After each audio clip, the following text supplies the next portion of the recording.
Bom dia a todos, todas e todos.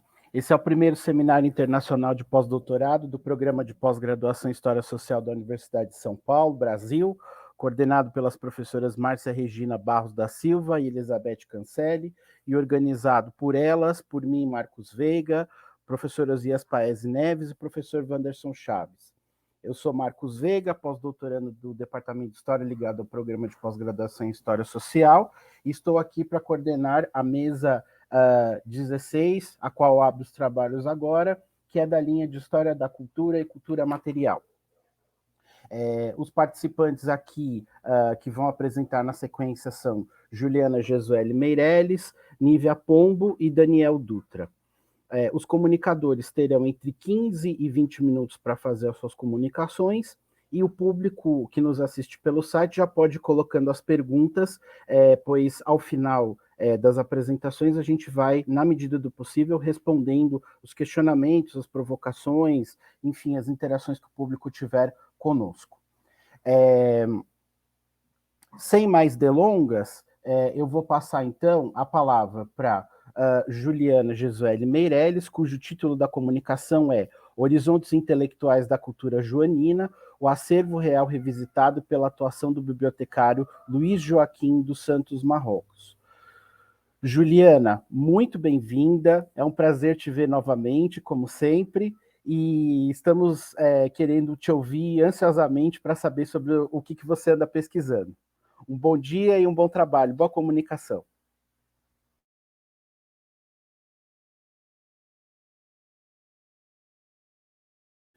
Ju, microfone.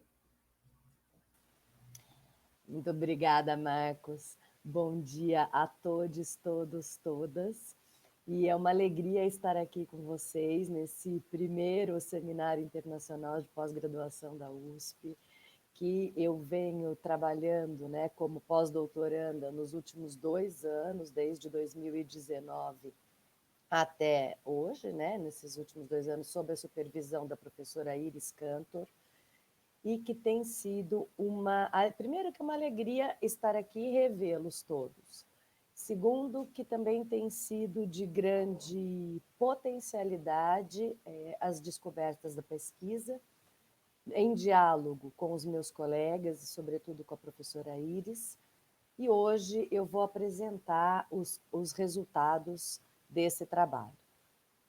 Bom, o título da minha comunicação, eu vou ler o texto que eu preparei para vocês, e aí peço, né, né, eu sei que o Marcos já vai nos avisando sobre o tempo.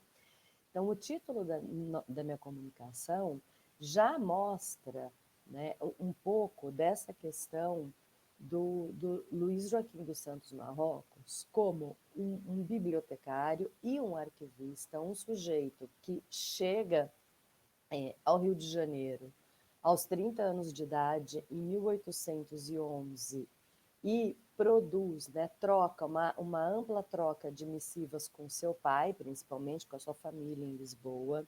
E essas cartas, elas têm sido um dos meus principais documentos de pesquisa ao longo dos últimos 10 anos, e que vem sendo trabalhado pela perspectiva da história social da cultura escrita, de maneira a tentar compreender as múltiplas dimensões desse material, e com relação não só a pensar conceitualmente as cartas na modernidade, mas também a correlação dessas cartas com a produção de outros materiais e de outros tipos, né, de outras tipologias documentais que são produzidas no mesmo período e que, de certa maneira, também aparecem referenciadas nas cartas. Portanto, ao longo desses meus 2 anos de pós-doutorado, que se encerra esse mês, Iris e eu trabalhamos e discutimos dois documentos principais. As cartas, que é o que eu vou trazer para vocês primordialmente hoje, e também o índice, né, o manuscrito produzido pelo Luís Joaquim dos Santos Marrocos ao longo do ano de 1813, que tem muito a ver com a produção dos manuscritos da coroa, o qual ele vai se tornar responsável. Tá?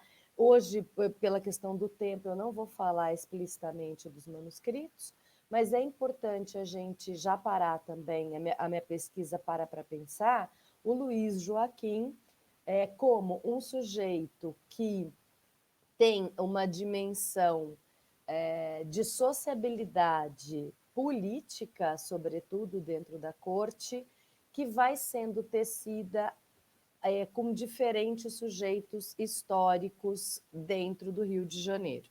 Tá? Então, eu gostaria primeiramente de fazer essa pequena apresentação em relação a ele, antes de começar a ler o meu texto. Tá? Então, mais uma vez, é uma alegria compartilhar essa mesa com todos vocês, com os meus colegas. Bom, vou começar a leitura.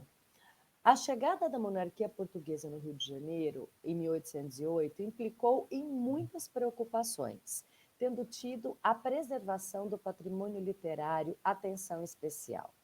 Espaço emblemático da corte, na expressão de Ana Cristina Araújo, a livraria era um lugar de grande respeitabilidade como signo da monarquia e da nobreza, sendo também concebida como importante instrumento de configuração de poder. Em princípios de 1810, as obras pertencentes à Real Biblioteca da Ajuda começavam a ser transferidas em segredo para a nova corte. De acordo com Lilia Schwartz, a remessa da primeira leva de livros foi acompanhada por José Joaquim de Oliveira, servente da Real Biblioteca, que trouxe também os estratégicos manuscritos da coroa e uma coleção de 6.000 códices que se achavam em um arquivo reservado da livraria do Paço das Necessidades, em Lisboa. O cuidado com o acervo real carregava consigo simbolicamente uma ideia lusa de superioridade política da nação portuguesa perante os europeus, mesmo estando sob uma grave crise política e econômica ao final do século XVIII. Era a história de suas grandes conquistas e vitórias que atravessava o oceano. Em 1811, 2 viagens oficiais concluíram a travessia do rico acervo. A segunda leva de livros chegou em março com Marrocos.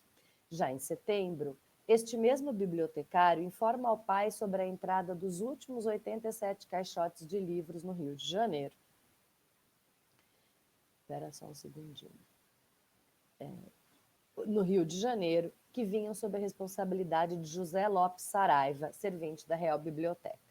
Se por um lado a transladação das preciosidades reais, enfim, estava a salvo, por outro, os funcionários régios da nova instituição tinham um trabalho hercúleo para realizar. A direção do novo espaço estava nas mãos do padre Joaquim Damaso, pertencente à congregação do Oratório de Lisboa, e o frei Gregório José de Viegas, da Terceira Ordem de São Francisco. De acordo com Ana Cristina Araújo, com graduações, ordenações e funções diferentes, todos esses indivíduos eram remunerados como funcionário do Paço e nele serviam com exclusiva assistência à livraria. Nesse sentido, nasceu uma nova realidade no mundo da leitura no Brasil, e dentro desse contexto, eu situo as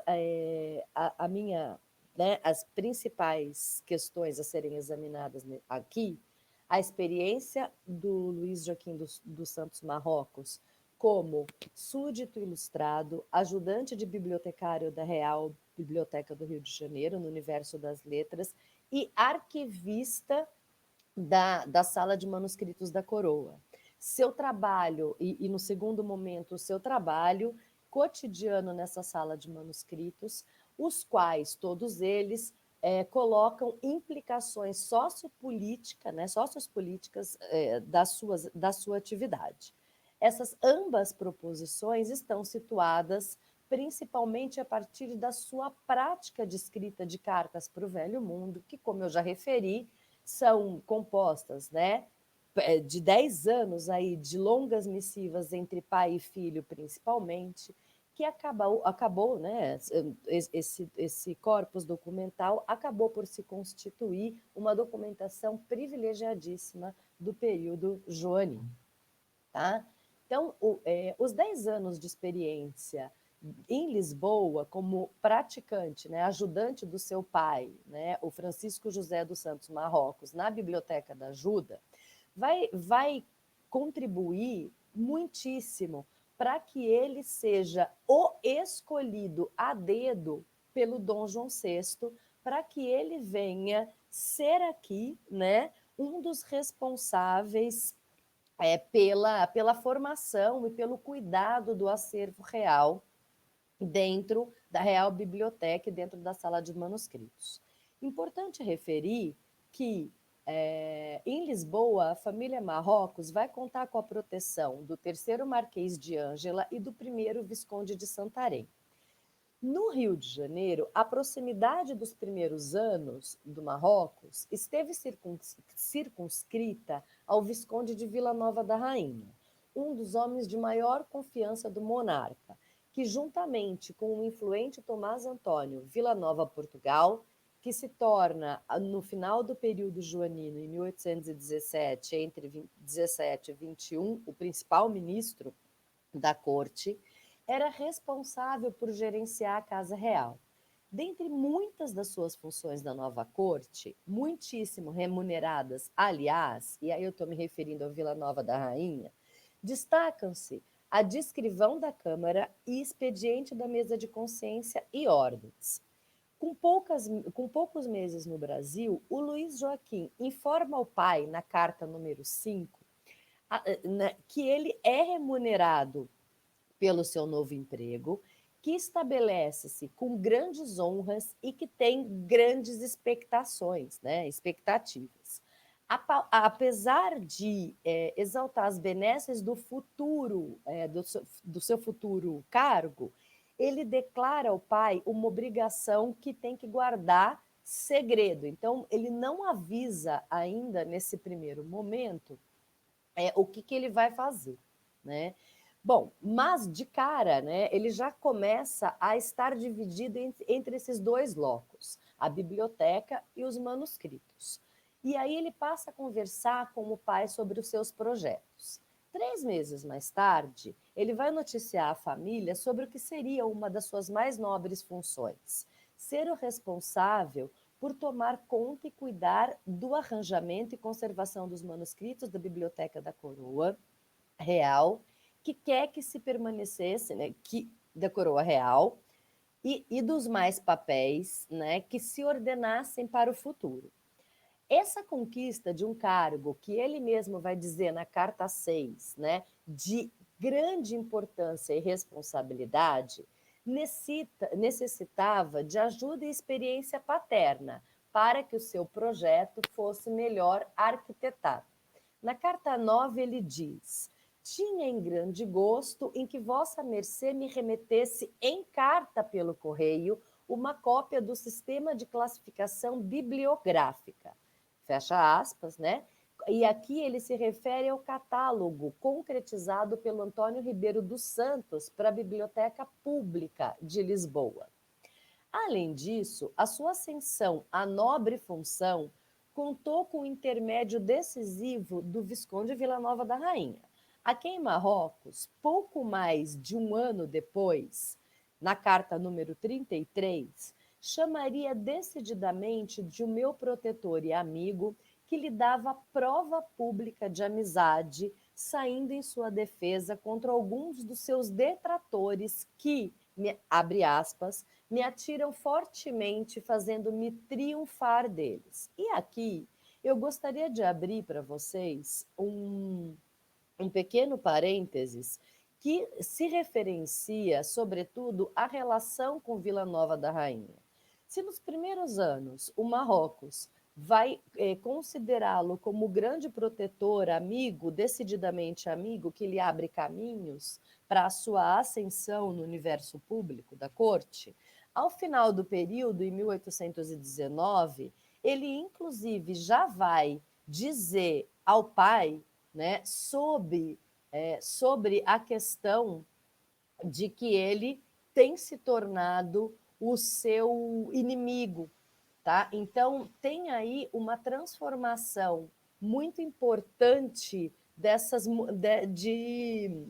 relações sociopolíticas e que tem muito a ver com a questão das próprias, né, embates e mudanças em relação às redes, né, de poder e de sociabilidade mesmo ocorridas dentro, né, do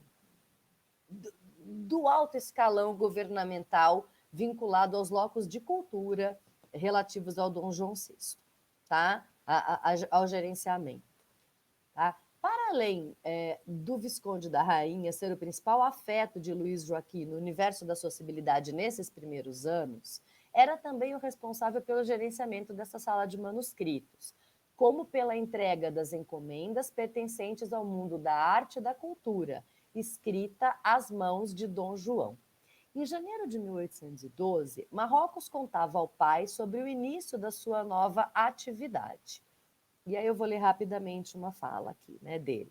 Se não fosse a ligação de silêncio e reserva que eu aqui tenho pelo meu novo exercício, poderia com facilidade ajudar a vossa mercê na sua obra, que novamente trabalha, pois tenho aqui com abundância grande material para dela se enriquecer. Não julguei nunca achar neste arquivo coisas tão preciosas, mas tenho a maior pena de se lhes não dar competente valor. E como pela minha entrada se me determinou não consentisse extração da mínima cópia, eis o que me embaraça. Aqui, Deus louvado, há uma ignorância sôfrega, ou uma sofreguidão material. É na carta 12 que ele diz isso. Não sabemos precisamente a qual obra do pai Luís Joaquim se refere. Apesar disso, Inocêncio Francisco da Silva nos informa que em 1811 Francisco José publicava o mapa alfabético das povoações de Portugal pela impressão régia de Lisboa. Mesmo sem indicação de autoria, o pesquisador garante pertencer-lhe indubitavelmente a esse trabalho. Atentemos que Luís Joaquim faz alusão à riqueza dos manuscritos da coroa e ao fato de não ter autorização para fazer deles mínima cópia. Esse comentário talvez nos indique que, provavelmente, se o bibliotecário fosse permitido transcrever a bico de pena os documentos reais, ele escolheria aqueles considerados por ele como de grande valia, na produção da obra de seu progenitor, não tendo maiores pudores em enviar as cópias pelo correio para serem cuidadosamente acessadas, lidas, interpretadas como fonte inspiradora. Apesar da impossibilidade de tal empreitada, Luís Joaquim se colocava na posição de intelectual mediador do conhecimento, que poderia a posteriori ser produzido pelo seu interlocutor. Categoria esta defendida pelas historiadoras Ângela de Castro Gomes e Patrícia Hansen, e que, segundo elas, intelectuais mediadores se distinguem por se dedicarem às práticas culturais, voltadas consciente e explicitamente para projetos de mediação cultural e que, de forma ampla, envolvem a divulgação de conhecimento e de valores. É algo que sempre está ligado, direta ou indiretamente, a uma dimensão pedagógica e política em sentido largo. Não sendo, nesse sentido, a sua experiência enquanto leitor privilegiado de uma documentação considerada estratégica pela coroa era decisiva. Se conquistar um lugar ao sol dentro do espectro real já era uma disputa cotidiana entre os cortesãos, o acesso à informação estava ao alcance de poucos. Como manipulava os manuscritos do rei junto ao gabinete real, é bem possível que sua atividade tenha despertado muitos conflitos. Portanto, em nenhuma hipótese, Luís Joaquim gostaria de ser afastado do local. Duas situações, por ele descritas na missiva de 28 de setembro de 1813, enviada ao pai, nos revelam detalhes importantes acerca do seu trabalho como homem de letras, vinculando oficialmente a monarquia lusitana. Marcos, quanto tempo eu ainda tenho? 2 minutinhos?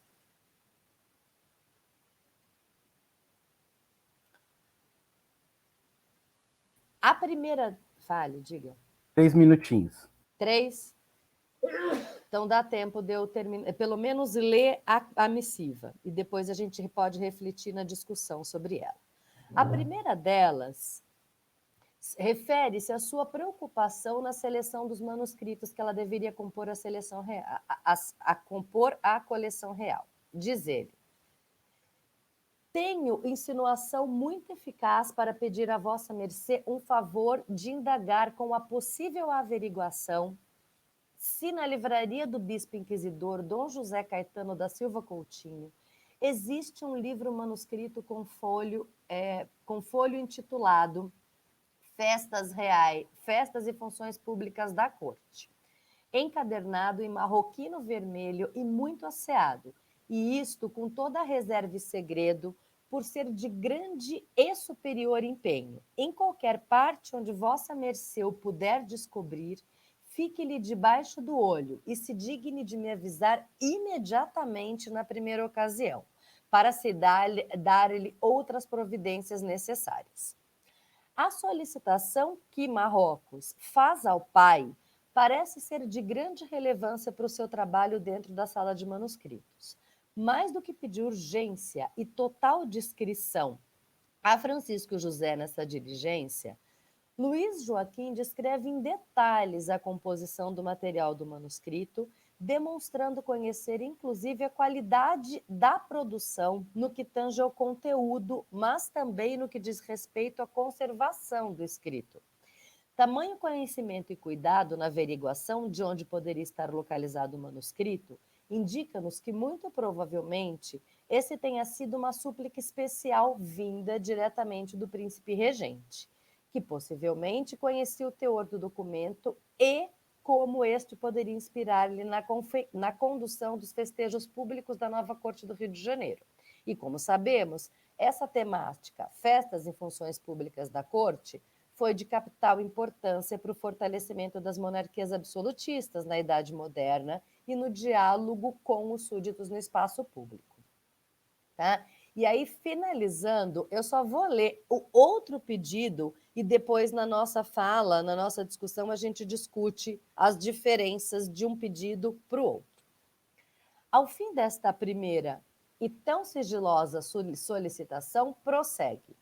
Outra igual recomendação me adianto a propor-lhe, pedindo a vossa mercê o obséquio de me remeter, quando lhe for possível, um exemplar de um folheto que venha a ser tradução em verso feita pelo padre José Agostinho de Macedo, de um poema francês e que se intitula Contemplação da Natureza, e o seu objeto é de história natural. Faz-se célebre essa obra, porque o tradutor, julgando que não havia notícia da obra francesa, publicou-a como original e tão abortiva que não se estendeu além do segundo canto. Tem uma dedicatória ao grande padre Veloso e tem um prólogo muito extenso em que praguejava contra os poetas. Bom, finalizando a minha fala, é importante a gente pensar que, em relação a um manuscrito e a um impresso, os pedidos e olhares do Luiz Joaquim são muito diferenciados e, portanto, tem a ver com a sua própria função nesses dois lugares e a maneira como são concebidos, né, esses diferentes tipos, essas diferentes tipologias documentais. Mas isso eu deixo para a nossa discussão a posteriori. Muitíssimo obrigada e desculpa ter estendido aqui. Marcos, um pouquinho. Imagina, fica tranquila. E você falou um pouco da sua pesquisa e você estava falando da minha também, porque nós estamos exatamente no mesmo lugar, só que eu estou uns 200 anos antes. É muito interessante, a gente tem coisas para conversar, sim. Obrigado, Juliana, adorei sua comunicação, sua pesquisa, é um gosto muito ver você e os resultados também, muito legal. Obrigada. Agora eu vou passar a palavra para a Nívia Pombo. Ela vai transmitir, então vai comunicar, a comunicação dela se intitula Entre o Tempo e o Vento, os percursos da coleção do Frei Mariano da Conceição Veloso na Biblioteca Nacional.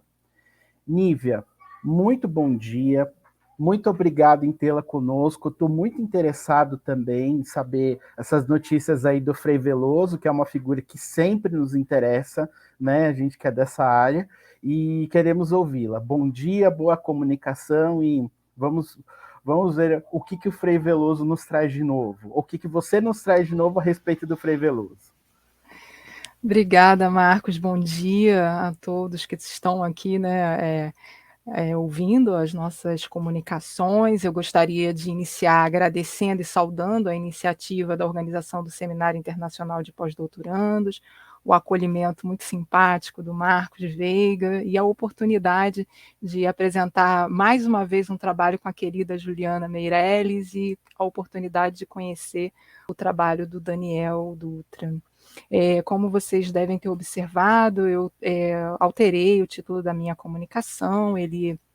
Ela inicialmente tinha o título do meu projeto de doutorado, quer dizer, pós-doutorado, que eu estou desenvolvendo na FAFELESH, USP, com a supervisão da professora Iris Canto.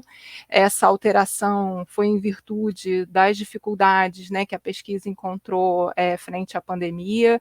A pesquisa ela é bem dependente do acervo manuscrito da Biblioteca Nacional aqui do Rio de Janeiro, que se encontra fechada há quase 2 anos, né? Enfim, a proposta que eu trouxe aqui hoje, ela, digamos, corre em paralelo ao projeto que eu desenvolvo, ela tem uma ligação, claro, com a produção do próprio projeto, uma vez que a documentação que ela percorre, ela se liga ao momento que eu estava fazendo os levantamentos preliminares para a pesquisa que eu estou desenvolvendo acerca da autoria, das discussões em torno da autoria no Fazendeiro do Brasil. E esse título, né, pensar os percursos do espólio Frei José Mariano da Conceição Veloso na Biblioteca Nacional, ele é bastante ambicioso, e vou mostrar, né, até o tamanho dessa apresentação, que eu vou tentar aqui enxugar à medida que eu vou dialogando com vocês. Eu sou professora do Departamento de História da Universidade do Estado do Rio de Janeiro e sou pesquisadora também do INCT Proprietas, coordenado pela professora Márcia Mota, da Universidade Federal Fluminense, aqui do Rio de Janeiro. Então, essa comunicação, ela aborda uma problemática que pensar, né, a construção da memória da coleção Flora Fluminense, como atualmente, né, a coleção que engloba os escritos do Frei Veloso e o espólio da tipografia do Arco do Cego é intitulada na Biblioteca Nacional, a partir do olhar da própria instituição, ou seja, como nos séculos XIX e XX é possível identificar esforços que contribuíram para vivificar o Frei Veloso e estimular a circulação dos saberes inscritos nos seus mais variados trabalhos, como atestam, né, as cartas, os estudos, exposições, entre outras iniciativas de bibliotecários e estudiosos da coleção dentro da própria Biblioteca Nacional. A coleção, como a pesquisa ela tem descoberto, né, ela atraiu uma rede de intelectuais que circulavam por outros espaços de produção de saber no século XIX, em especial pelo Instituto Histórico e Geográfico Brasileiro e também pelo Museu Imperial Nacional, né, atualmente Museu Nacional. Tal aspecto revela tanto os bastidores da formação da identidade nacional, que eu acho que é o meu objeto de maior interesse, quanto o papel desempenhado nesse processo por obras como a Flora Fluminense e pelo Fazendeiro do Brasil. Então, é claro que é um desafio enorme percorrer detalhadamente um percurso de mais de 2 séculos, né, acerca dessa coleção. Então, o que eu proponho aqui ainda são notas bastante iniciais dessa pesquisa, e eu tenho organizado metodologicamente, né, de maneira mesmo cronológica. Então, eu tenho pensado a partir do período de 1770 a 1811, que é o momento da formação dessa coleção do Frei Veloso, o período de 1811 a 1821 da construção daquilo que eu estou chamando aqui, da Biblioteca Nacional, na verdade chamou, né, de espólio, o período de 1821 a 1889, no qual essa mesma coleção ela vai recebendo novos significados e representações a partir do momento que outros estudos sobre ela vão sendo efetuados. Existem também elementos para a gente pensar essa coleção nos séculos 20 e 21, mas estão aí em vermelho justamente porque eu não vou abordar essa discussão aqui nessa comunicação, e depois eu vou encaminhar algumas considerações finais. Eu parto do pressuposto que entre os anos de 1770 a 1811, o Frei Veloso, né, que foi um naturalista, que nasceu em 1724 em Minas Gerais, ele foi também um grande colecionador, né, desde manuscritos, documentos, livros, mais espécimes da flora e da fauna, enfim, impressos, uma ampla tipologia documental que, ao longo da sua existência, ele foi colecionando. Essa atividade de colecionador se depreende ao longo de sua trajetória, ela ocorre em paralelo a outras atividades que ele desempenhou como naturalista e como editor. E aí eu acho que vale dizer que essa face, né, do Veloso naturalista e editor vem sendo bastante estudada pela historiografia, temos uma produção riquíssima, né, acerca do trabalho do Frei Veloso, mas ainda há pouca atenção para esse lado, que é o lado do próprio colecionismo, né, um outro aspecto da própria experiência do iluminismo no século XVIII. Então, atentar para essa atividade é fundamental para compreender a reunião de documentos que o Frei Veloso efetua e que posteriormente seria depositado na Real Biblioteca.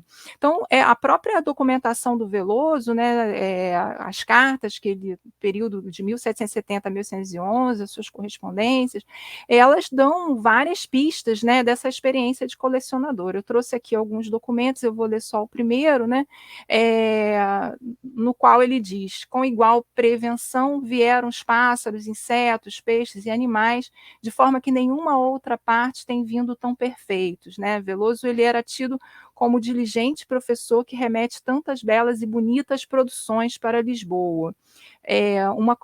Quando ele se transfere do Rio de Janeiro, junto na comitiva do Luís de Vasconcelos, em 1790, né, indo para Lisboa com a intenção de publicar a Flora Fluminense, ele também carrega para Lisboa, além da Flora, outras coleções, né, para o Museu da Ajuda. Nessa correspondência, ele diz: uma coleção de todos os peixes de água doce e salgada, feita por um novo método, por outro de insetos marinhos e terrestres, e, finalmente, por uma de borboletas impressas pela fécula colorante de que se cobrem as membranas das suas asas, obra tão rara e estimável que tem o suplicante notícia não haver outra em algum dos gabinetes reais da Europa, o que tudo se acha no Museu de Sua Majestade, na Ajuda, onde foi entregue logo que aqui chegou, né? Então ele era muito zeloso com essas coleções, o que aponta, né, são indícios de que Frei Veloso mantinha consigo critérios claros de ordenação e classificação no seu cotidiano, que era algo intrínseco, né, à própria existência dele de botânico, naturalista. Como eu acho que a documentação aponta, ele reúne itens da flora e da fauna, animais taxidermizados, manuscritos, livros, entre outros. E a pergunta que eu tenho me feito, e que talvez eu nem encontre uma resposta efetiva, né, é como estavam arranjados propriamente esses documentos.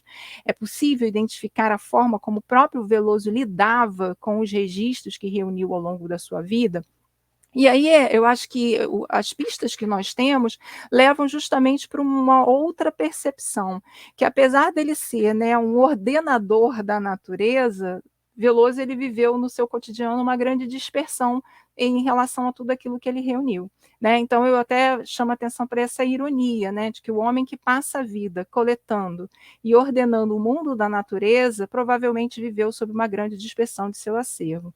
E essa dispersão é uma dispersão tanto física, né, se a gente considerar que ele se transfere em 1790 do Rio de Janeiro para Lisboa, levando os manuscritos da Flora Fluminense, as imagens, né, que posteriormente iriam virar as gravuras para a mesma obra, enfim, tudo que ele leva para Lisboa fica depositada inicialmente no Jardim Botânico da Ajuda, mas a gente não sabe exatamente o que o Frei Veloso deixou no Rio de Janeiro.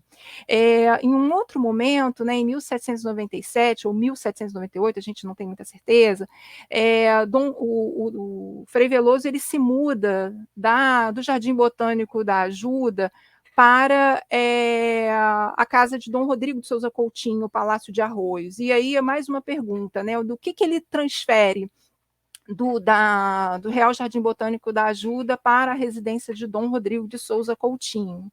Então, em 1811, ele encerra as atividades da tipografia do Arco do Cego, e mais uma vez a gente tem a transferência, né, de parte do que o Veloso reuniu para a impressão régia, para onde boa parte dessa documentação seguiu ou deveria ter seguido, né, em 1801. Em 1808, e aí eu estou só colocando alguns marcos, né, dessas mudanças, transferências de endereços e de documentação para a gente entender esse percurso um pouco acidentado dessa coleção. Então, em 1811, o Padre Veloso ele volta para o Rio de Janeiro, e aí mais uma pergunta: o que ele traz em sua bagagem, né? As notícias informam que ele trouxe apenas os manuscritos e as estampas da Flora Fluminense. O que fica em Portugal? Então, nós temos lá, né, a notícia de que Saint-Hilaire levou 554 chapas do Museu Real de Lisboa para Paris. A sua morte, em 1811, promove, então, a primeira grande transferência de documentos, né, para a Real Biblioteca. Então, em 1811, parte do que tinha ficado no Rio de Janeiro, quando ele deixa o Rio de Janeiro na comitiva do Luís de Vasconcelos, é transferido para a Real Biblioteca. São cerca de 2.500 volumes do Convento de Santo Antônio que partem para a nova instituição. E aí é o ponto da pesquisa que eu gostaria de chegar, né, que é justamente no momento que a Real Biblioteca ela é criada no Rio de Janeiro, e em particular entre 1811 e 1821, que essa documentação que ao longo da sua vida o Frei Veloso colecionou e que foi sendo, né, sofrendo todos esses percursos acidentados, ela foi de fato reunida. Então, é nesse momento que se transferem para a Real Biblioteca os 2.500 volumes de manuscritos, livros e impressos que tinham ficado no convento de Santo Antônio, mas é nesse momento também que, a partir de uma ordem do príncipe regente Dom João, foi enviado pela imprensa régia de Lisboa, itens que compunham a extinta Casa Literária do Arco do Cego, chapas de cobre e um exemplar de cada obra impressa pela tipografia deveriam ser remetidos de Lisboa para o Rio de Janeiro. Então, esse acervo ele chega, né, em 1813, agregando valor ao espólio deixado por Frei Veloso no convento de Santo Antônio. E aí é muito interessante porque, a partir de 1811 a 1821, né, portanto, já depois da morte do Frei Veloso, não é ele, portanto, que vai, né, colocar uma ordem, digamos assim, em seu acervo, é justamente por meio da correspondência dos letrados que participaram ativamente da construção, né, da Real Biblioteca, do cuidado com o seu acervo, que a gente consegue ter notícias da reunião e do ajuntamento desse acervo do Frei Veloso, né? Então, a correspondência de Frei Joaquim Damas, o prefeito da Real Biblioteca, ele que era um homem de grande experiência, havia sido bibliotecário da livraria da Congregação dos Oratorianos em Lisboa, ela é fundamental para que a gente compreenda os esforços de reunião dos documentos de Veloso. Então, essa correspondência, ela também aponta para essa dispersão que eu falei, né? Sobretudo aponta também para as perdas que as perdas que essa coleção ela sofreu ao longo dessas transferências. Então, numa carta de Frei Joaquim Damaso para José Joaquim Carneiro de Campos, de 1821, ele diz: souberam estarem em Lisboa 5.000 e tantas chapas abertas, 2 baús com estampas, livros e 2 prelos e tipos, e que no Rio de Janeiro, em mãos do livreiro Bourgeois, que é o João Roberto Bourgeois, se encontravam muitas obras impressos de Veloso. Então, Damaso diz que, além, né, daquilo que foi remetido para o Rio de Janeiro, teriam ficado em Lisboa 5.000 e tantas chapas abertas e mais todo esse acervo. Damaso vai afirmar também, né, que havia um outro baú de estampas que teria ficado sob guarda de um doutor José Bernardes de Castro, que eu ainda não identifiquei, que quando ele foi perguntado sobre o conteúdo, ele teria respondido que o cupim tudo havia consumido, né? O cupim tudo consumira. Ou seja, a gente tem notícias também das perdas reais, né? Desse acervo legado pelo Frei Veloso. Então, repartido entre dois mundos, o acervo reunido por Veloso sofreu também com a invasão napoleônica, né? Como falei anteriormente. Acompanhando as tropas de Junot, o Saint-Hilaire levou 554 chapas da tipografia do Arco do Cego para o do Museu Real de Lisboa para o Museu de Paris. Né? Eu vou passar um pouco, né, sobre isso, enfim, as acusações também que o próprio Veloso, depois de sua morte, vai sofrer, de que ele teria furtado parte desses documentos, enfim, a gente pode voltar a isso depois na discussão, mas eu queria chamar a atenção, né, para essa palavra que tem se colocado como chave para eu pensar, digamos, esse momento de ruptura entre o que essa coleção reunida por Frei Veloso representava no século XVIII, né, para a monarquia portuguesa, e o que ela vai passar a representar a partir, sobretudo, da independência do Brasil em 1822. Tá bom, Marcos, vou me adiantar aqui. Né? Dizer, né, que essa correspondência, toda essa documentação, desde que ela entrou na Biblioteca Nacional, ela foi considerada como um espólio, né, portanto, uma herança do Frei Veloso para Dom João, né, uma vez que a livraria ela nasce como sendo uma representação também dessa monarquia aqui na América. Então, essa correspondência do período também traz a possibilidade de pensarmos a transferência da coleção para a Real Biblioteca a partir da forma como ela foi a maior parte do tempo tratada, ou seja, a ideia de espólio. Então, até pelo menos 1980, quando a Lígia da Cunha, né, daqui da Divisão de Iconografia da Biblioteca Nacional, publicou um importante estudo acerca das coleções da Biblioteca Nacional, toda a documentação reunida por Frei Veloso ao longo de sua vida foi tratada sempre como espólio. E é assim que ela foi registrada nos anais da Biblioteca Nacional, nos relatórios anuais da instituição, entre outros documentos ao longo do século XIX e XX. Então, essa ideia de herança legada pelo Frei Veloso à Real Biblioteca aponta aqui para as distintas representações desses papéis, imagens, livros e outros documentos, né, que o Frei Veloso legou. E aí é muito interessante porque, em algum momento, né, numa carta do Conde de Aguiar, em 1813, o Conde de Aguiar vai dizer, né, em um dos seus ofícios, acerca da transferência das chapas e livros do Arco do Cego, em setembro de 1813, essa ideia se expressa na forma como ele afirma que, aspas, os livros e chapas que pertenciam a Frei Veloso, fecha aspas, hoje pertencem à Real Biblioteca, né? Ou seja, esse ontem e hoje, a qual alude Aguiar, cada vez menos representa, no meu olhar, né, a mesma coisa. Então, se antes, né, se até 1822, a função dos documentos reunidos por Veloso representavam tanto o seu valor de renomado cientista, de botânico, de editor, representavam também o valor simbólico da grandeza e poder da monarquia portuguesa.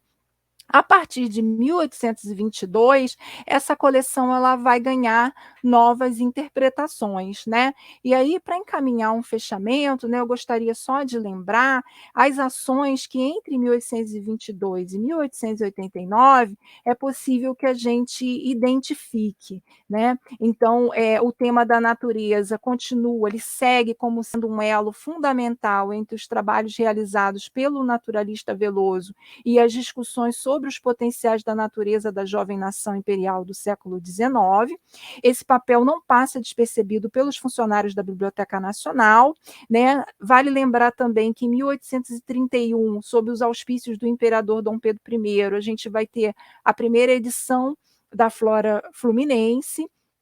O Frei Camilo de Montserrat, bibliotecário entre os anos de 1853 e 1870, ele vai usar justamente a Flora Fluminense para enriquecer o acervo da Biblioteca Nacional, ou seja, essa obra vai ser utilizada como estratégia de permuta, ela vai ser enviada para outras bibliotecas de fora do Brasil em troca de livros para a Biblioteca Nacional. O Francisco Freire Alemão, né, que é um renomado médico estudioso de botânica do século XIX, ele funda em 1851 a Sociedade Velosiana das Ciências Naturais, ou seja, mais uma vivificação, né, do nome de Frei Veloso. Os seus discípulos, o Manuel Ferreira Lagos e o José de Saldanha da Gama, que são botânicos, engenheiros, enfim, escrevem os primeiros estudos biográficos sobre o Frei Veloso, que são publicados pelo IHGB em 1840 e depois em 1858.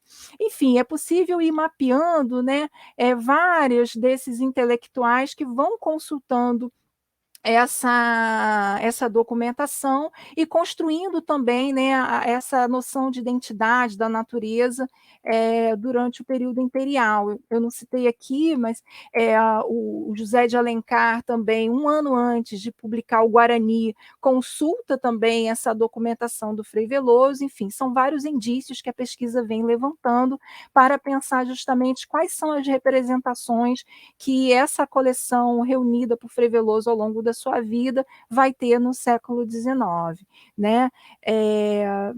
Eu vou encerrar aqui, né? Só lembrando que estou trabalhando em termos, né, de conceitualmente, né, teórico-metodológico, com a ideia de regimes de historicidade do Hartog, ou seja, como que também ao longo do tempo essa documentação, essa coleção, ela vai recebendo também diferentes regimes de historicidade. E é isso, a gente pode voltar depois a algum aspecto aqui que eu tenha passado mais batido enfim, estou aberta, né, claro, às perguntas e diálogo que a comunicação venha a suscitar. Obrigada pela audiência. Nívia, a sua comunicação é assim fascinante, encantadora. Eu aprendi muito, já agradeço de antemão, incrível. Obrigada, mesmo. Marcos. Realmente uma pesquisa de fôlego, uma pesquisa bem elaborada, bem concatenada. Como as pesquisas desse evento estão acontecendo e dessa mesa, fico muito satisfeito. Agora eu vou chamar também, para participar dessa conversa, um colega nosso, que é o Daniel Dutra Coelho Braga. O Daniel vai realizar a comunicação intitulada História Natural e Geografias Médicas do Ministério da Marinha e das Colônias Francês, cerca de 1815, 1848, circulação, comunicação e mediação editorial de conhecimento. Daniel, seja bem-vindo, muito obrigado pela sua presença, pela sua participação, e queremos ouvi-lo e vamos conversar certamente, porque todos estamos mais ou menos falando do mesmo tema. Querido, bom trabalho e boa comunicação. Tá, obrigado, bom dia. Só eu vou compartilhar a apresentação aqui, só um minuto. Tá,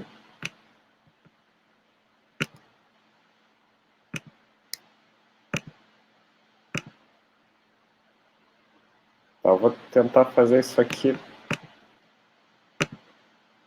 Perdão.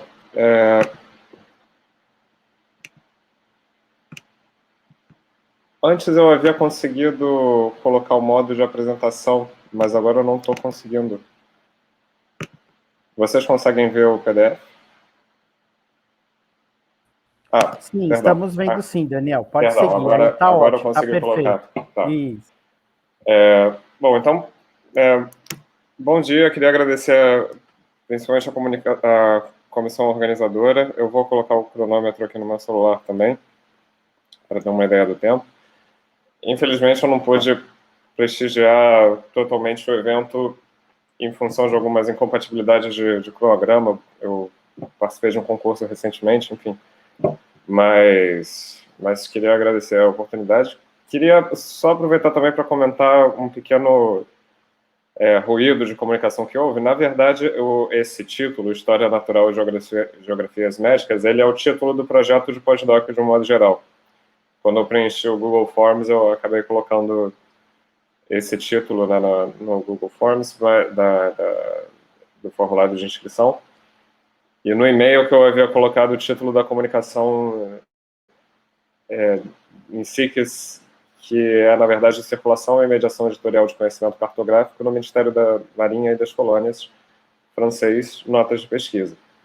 De todo modo, eu vou aproveitar um pouco esse descompasso entre o título da comunicação que eu havia pensado originalmente e o título do projeto de pós-doc para ressaltar o que eu gostaria de evidenciar na comunicação de hoje. Como dá para perceber, o fato de ter enfatizado a história natural e geografias médicas, no sentido de ver nesse projeto de pós-doutorado em que medida essa marinha, né, e esse ministério que se ocupava ao mesmo tempo tanto da marinha como da agricultura colonial, como ele se dedicou a essas práticas e esse conhecimento mais vinculado aos produtos da natureza, digamos assim, e no aspecto geográfico, em que medida se teve uma expressão na medicina naval em termos de representação espacial, ou seja, a representação espacial das doenças averiguadas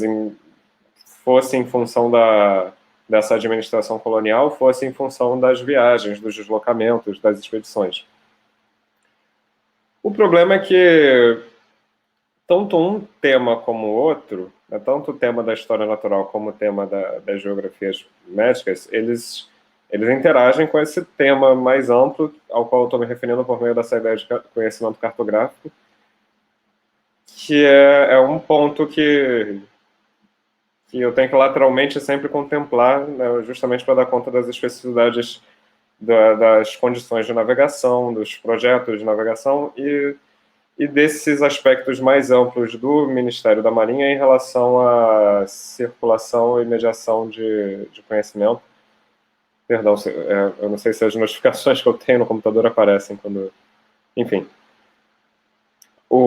Então, queria também ressaltar alguns aspectos dessas categorias analíticas, já logo de início. Na ideia de circulação, eu estou habilitando não só apenas nessa ideia de mapear movimentos, mas também mapear a possibilidade de transformação de conhecimento dos movimentos. Não é só a ideia de ir e vir, mas em que medida algo é transformado nesse sentido. A ideia de comunicação, em História das Ciências, ela é muito mobilizada principalmente pelo autor James Sackord, nesse sentido de pensar circulação de conhecimento também em relação a circuitos de audiência e até algum tipo de relação dialógica ou atos de comunicação de um modo mais geral, tanto circunscritos como numa esfera pública, que possam interferir na produção de conhecimento.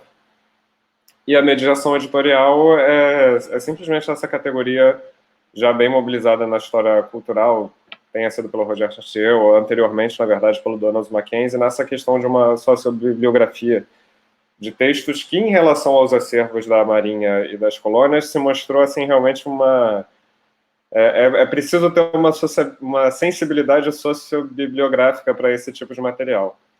Tá, então, e ressaltando, quando eu digo conhecimento cartográfico, eu não estou me referindo apenas à representação, ao suporte dos mapas enquanto representação de conhecimento, mas até em relação a esses conhecimentos que corroboram a possibilidade da representação cartográfica nos mapas, ou seja, as próprias discussões sobre cálculo de longitude para essa geração e as possibilidades de representar isso posteriormente, até no sentido de uma proposição de correção de alguns mapas, ou até na elaboração desses quadros médicos da medicina naval, desses quadros de doenças que seriam, né, digamos, o suporte cartográfico da ideia de uma geografia médica. E, enfim, esse é um tipo de material que é um tipo de problema que se coloca. Tem dois autores com os quais eu venho, assim, dois autores incontornáveis nessa discussão, que tem algumas marcas assim importantes que eu quis trazer para a comunicação para que vocês possam ter uma ideia do tipo de interlocução, pelo menos bibliográfica, né, que eu tenho tido nesse sentido. O Joseph Convitz é um trabalho, eu diria já clássico, sobre o problema da cartografia na França, em relação ao problema também da construção do Estado.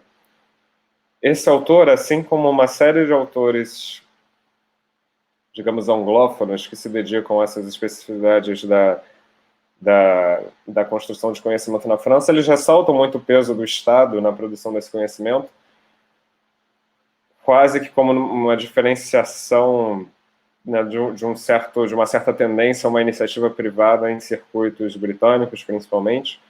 Mas o que é curioso é que o Convitz ele ressalta em que medida, de fato, houve uma exemplaridade, digamos assim, né, uma distinção do Estado francês na intensidade, principalmente, de uma determinada produção cartográfica, que não necessariamente se refletiu prontamente numa aplicação por parte desse Estado em termos fosse de política estratégica, fosse de administração do território, mas que isso, na verdade, ele até afirma que não se pode dizer que o governo, o Estado, teve o monopólio ou a predominância dessa produção cartográfica, mas corroborou, na verdade, um maior estímulo a essa produção cartográfica digamos, numa esfera pública. Não é exatamente esse termo que ele utiliza, mas assim, é quase como se houvesse uma esfera pública francesa predisposta ou mais inclinada à produção cartográfica, né? Ele reconhece esse ponto. E a Hélène Blais é uma historiadora francesa, ela se dedica exatamente a essa geração não apenas de viajantes, mas, digamos, de oficiais da Marinha que eu venho estudando, né, nesse período pós-napoleônico, esse período entre impérios franceses, impérios na caracterização do regime de governo. E ela também traça um problema interessante nesse sentido de pensar a aplicação desses conhecimentos, pois ela não subordina alguns movimentos e práticas, no caso de viajantes da Marinha Francesa no Pacífico, aos momentos de colonização posteriores. Tá? Essas são duas marcas que são interessantes de ressaltar para a gente ter uma ideia das singularidades dessa produção de conhecimento cartográfico dentro desse ministério. Quando eu digo que é uma sociobibliografia a ser feita, no sentido de pensar que talvez os dois exemplos mais ostensivos dessa produção cartográfica, né, de conhecimento cartográfico, sejam os relatos de viagem, que geralmente, principalmente esses relatos dessas grandes expedições, que foram as que eu estudei no doutorado, elas tinham tomos específicos à navegação e a astronomia vinculada à correção de cálculos náuticos e, evidentemente, atlas. Mas também tem um tipo de publicação muito curioso que é exemplificado um exemplo assim caro a nós brasileiros, é o piloto do Cruzeiro do Roussão, que é um viajante que esteve no litoral brasileiro praticamente ao longo da década de 20. Essa obra ela não é apenas uma obra ela não é um atlas, mas ela é uma obra com apontamentos sobre a correção não apenas das medidas, mas também das possibilidades de se navegar ao longo da costa brasileira. Ou seja, esse é um exemplo de texto ostensivo. E um outro tipo de texto também muito rico, que é o que eu quero enfatizar nessa comunicação, são os análises maritimes coloniais. Essa é uma publicação periódica que foi regular na França desse período. Todos os anos ela era publicada em um tomo com dados mais administrativos e um outro tomo dedicado à ciência. Posteriormente, ela adquire uma terceira parte, que é propriamente uma revista colonial, isso mais já na década de 40. O ponto é que as publicações que há nesse tipo de fonte são muito interessantes para pensar os bastidores de uma comunicação editorial e de uma coleta de dados, até nessa esfera pública mais ampla, nessa relação entre forças armadas e civis, que era uma relação difícil nesse período. Foi uma relação que se tornou muito mais difícil ao longo do governo napoleônico, e isso ficou como uma herança no período posterior. Percebam que os índices... eu trouxe assim, um exemplo de 1825, mas são exemplos bem irregulares, bem demonstrativos da regularidade dessa publicação. Em todos os índices você encontra várias seções, por exemplo, hidrografia, né, o tema das descobertas e das explorações vinculados ao problema da cartografia e da navegação. Havia também o tema específico da navegação. Pois bem, mas reparem que nesse periódico não havia apenas uma divulgação de formulações científicas produzidas apenas pela Marinha, mas havia quase que uma curadoria de coisas que deveriam ser comunicadas por meio da Marinha, geralmente com alguns parágrafos com algum tipo de apresentação, mas sempre com algum tipo de teor crítico. E esse tipo de edição, ou seja, esse tipo de mediação editorial, publicando, fossem trabalhos de professores das províncias, né, das regiões não centrais da França, ou do próprio instituto, que seria... Enfim, que seria a Academia de Ciências. Pois bem, havia um certo tipo de ressignificação dessas formulações produzidas fora da Marinha, em prol desse olhar propriamente administrativo, tanto vinculado às possibilidades de navegação, como de manutenção colonial no interior desse ministério. Esse é um ponto que eu queria trazer. Eu já fiz um levantamento inicial num artigo publicado um pouco antes até do início do pós-doc, com o foco nessa publicação em História Natural. Então, agora o que eu estou tentando fazer é justamente atravessar de novo um determinado período de anos desse periódico, focalizando nessas nuances relacionadas à hidrografia, cartografia, geografia e a própria noção mesmo de descoberta, exploração, que estruturava essa escolha desses materiais e a crítica desses materiais. O que é interessante é que, por meio desse tipo de publicação, dá para ter uma ideia também da produção cartográfica dessa Marinha Francesa, para além desse tipo de publicação um pouco mais ambiciosa. Esses relatos de viagem, ou os pilotos, eles eram de fato textos com uma ambição de circulação muito mais ampla. Eram textos até que tinham uma distribuição editorial em seguida, eram doados para determinadas bibliotecas, doados para a Câmara, para muitas pessoas da Câmara tanto da Alta Câmara como da Baixa Câmara, né? A Câmara dos Pares era a Alta Câmara francesa, a Câmara vitalícia na época. Esse bicameralismo um pouco aristocrático foi uma regularidade, principalmente no período da Restauração Bourbon. Enfim, uma certa sociabilidade real, né? O rei, os ministros, eles recebiam esse tipo de publicação, mas havia muitas cartas, até tanto cartas esboçadas como cartas publicadas, que ficavam registradas.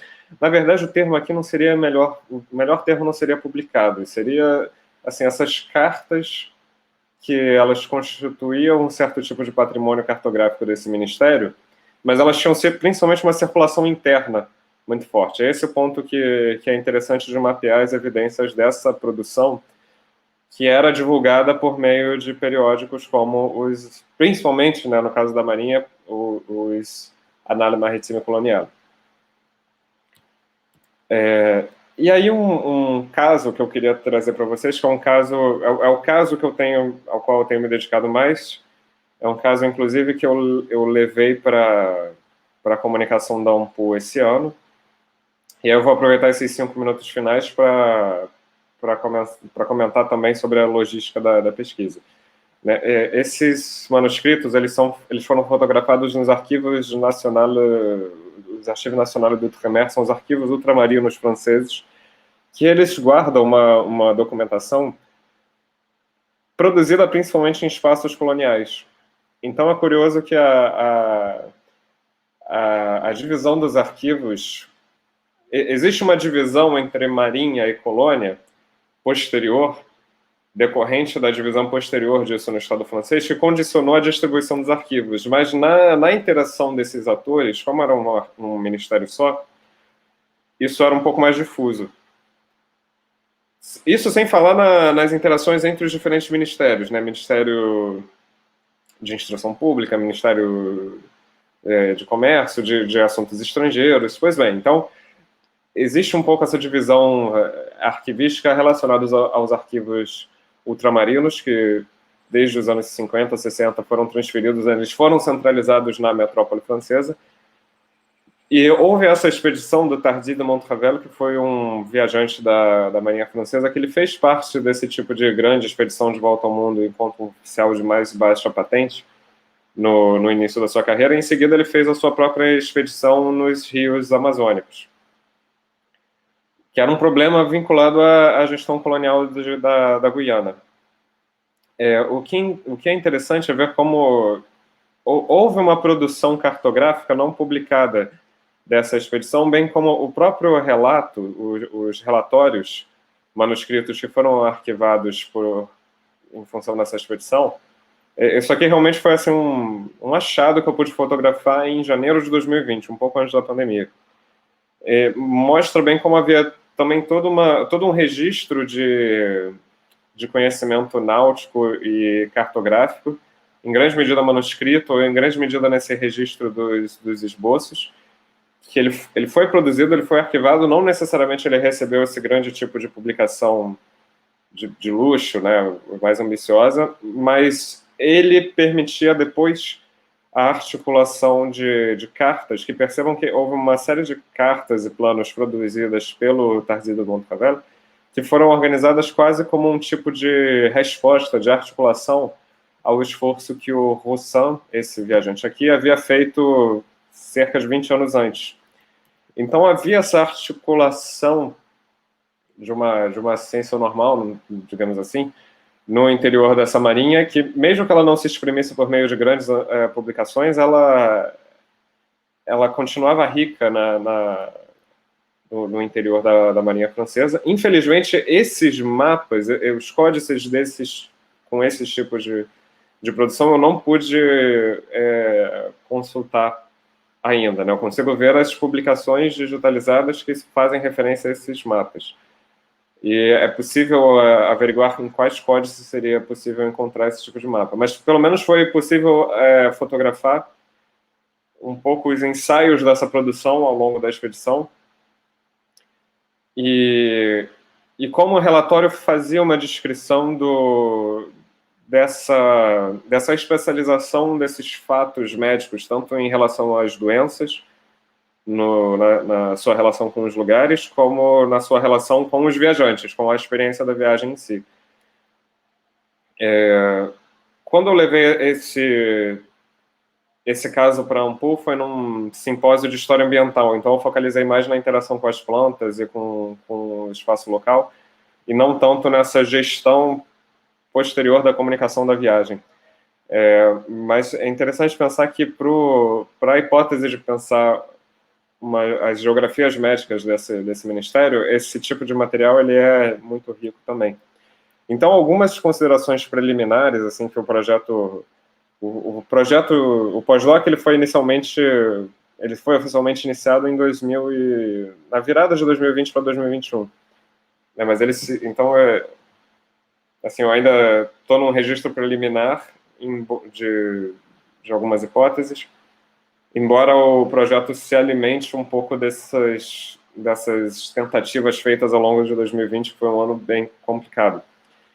Mas é interessante pensar esses diferentes níveis de publicidade publicidade no sentido de apresentação à esfera pública desse conhecimento cartográfico, que ainda que haja esses descompassos, eles foram mais amplos do que tanto na história natural como na medicina naval. Isso eu posso comentar melhor no momento das perguntas. E apesar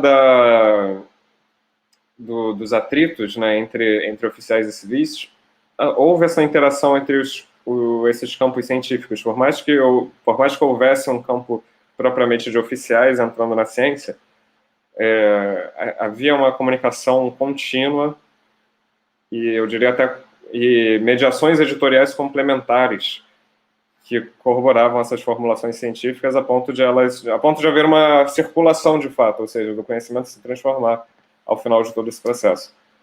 Bom, então, basicamente são essas as ideias que eu gostaria de trazer. Eu posso comentar os exemplos mais tarde. Se eu tirar o ESC, enfim, vocês estão me... Sim, já voltou, Daniel. Já estamos aqui, eu e você na tela. Tá, mas agora estamos só nós dois ou tem a minha tela ainda? Não, estamos nós dois aqui para você finalizar a comunicação e aí a gente abre o debate. Tá, eu tenho quantos minutos ainda? Porque no meu cronômetro eu estourei. Sim, estourou 2 minutos. Tá. Bom, então eu concluo por meio dessas ideias aqui e aí ao longo do debate eu articulo melhor alguns exemplos, alguns pontos. A ideia era mais mostrar esses diferentes materiais e o problema da cartografia aparecendo neles. Daniel, muito obrigado. Sua comunicação também é muito instigante, muito interessante. Eu também aprendi muito com ela. Eu gostei muito dessas rubricas que você colocou. A gente tem esse problema da divulgação, né, e do trabalho com os documentos, que a gente tem esse cuidado que você tem. Muito legal, e a gente da mesa ficou admirando essa sua, digamos assim, esse seu savoir-faire, né, essa sua, enfim... Foi muito legal, assim. Então, vamos abrir agora para a gente conversar com a Juliana e a Nívia também.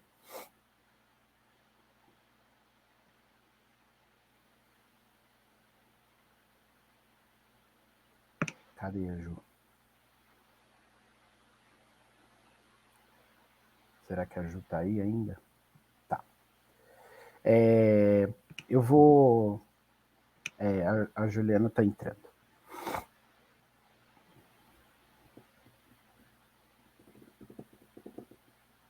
Pode deixar o microfone ligado? Pode deixar sim, Daniel, que a gente vai começar a conversar. Enquanto a gente vai conversando, eu vou pedir para a audiência, caso eles tenham, para eles irem colocando perguntas no chat, e eu vou fazer algumas perguntas para... Na verdade, eu vou fazer uma pergunta para os três, que eu acho que tem a ver com as pesquisas de todos nós, inclusive com a minha, porque é uma curiosidade que eu tenho e talvez aqueles do público talvez tenham também, né? O Fernando, vocês falaram sobre as publicações de vocês, né, e sobre, enfim, o autor barra função de autor de cada um, né, a sua maneira, mas o Fernando Bouza, ele nos coloca uma pergunta que eu acho que sempre muito interessante, eu não sei se vocês atentaram para isso, que é o financiamento das publicações, e quais são as relações econômicas implicadas nesse, digamos, financiamento das impressões, nessas mudanças de acervo, nas relações entre desigualdades de posição social entre esses atores. Eu queria que vocês falassem um pouco sobre isso e relacionassem também com o papel do impressor, da relação entre função de autor ou autor e impressor, né? Eu acho que a Ju falou um pouco sobre isso, né? De diferentes interesses, de quando existe ali uma pré-concepção da obra e depois como que essa obra é impressa, né? Que é uma coisa que eu fico pensando também, né? Se existe diferença ou não, no meu caso tem a censura prévia também, né? Então, porque que é uma dificuldade, é uma questão, mas eu queria que vocês falassem se vocês pensaram nisso, se vocês têm alguma... avançaram nesse sentido, ou se não pensaram, né? E também queria que vocês falassem sobre, no caso de um documento específico que vocês tenham pesquisado, sobre as marcas de proveniência, que são aquelas marcas onde a gente percebe onde foi produzido e depois quais foram os donos das obras, por onde ela foi passando, que diferentes acervos elas estiveram. Talvez a Nívia saiba tem alguma pista sobre isso, né? Não sei se a Ju também tem, ou se o Daniel também tem, né? Eu queria que vocês falassem um pouco sobre isso. Se vocês pensaram nessas questões, se elas têm relação com a pesquisa de vocês, como que vocês refletem sobre isso? Vou passar a palavra para a Ju, depois para a Nívia e Daniel. Bom, adorei as perguntas, Marcos, muito boas. Eu vou começar pela segunda e depois vou para a primeira. Infelizmente, eu acho que por conta da pandemia, eu acho que esse é um problema que todo mundo está trazendo, né? A priori, eu tinha, para o meu projeto de pós-doc, uma viagem marcada para Lisboa, para ir na Biblioteca da Ajuda. Eu também. Eu também. Que ia ser incrível, né? Se a gente tivesse conseguido, né? E também para a Biblioteca do Rio. Por quê?